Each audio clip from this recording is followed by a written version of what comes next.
नमस्कार, आपण पाहत आहात नंदुरबार बुलेटिन लाईव्ह। नंदुरबार शहरातून एक धक्कादायक बातमी समोर येत आहे। मद्यधुंद खाजगी ट्रॅव्हल्स चालकाने भरधाव वेगात एका ऑपे रिक्षाला जोरदार धडक दिल्याची घटना घडली आहे।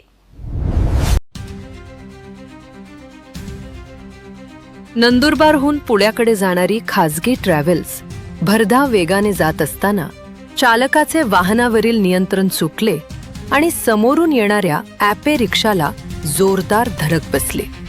अपघाताच्या वेळी ट्रॅव्हल्समध्ये सुमारे 40 ते 45 प्रवासी प्रवास करत असल्याची माहिती समोर आली आहे।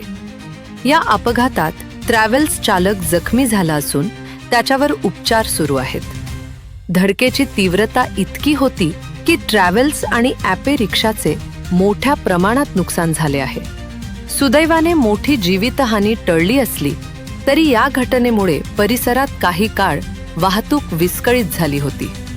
घटनेनंतर पोलिसांनी घटनास्थळी धाव घेत पंचनामा सुरू केला असून चालक मद्यधुंद अवस्थेत होता का याचा तपास केला जात आहे।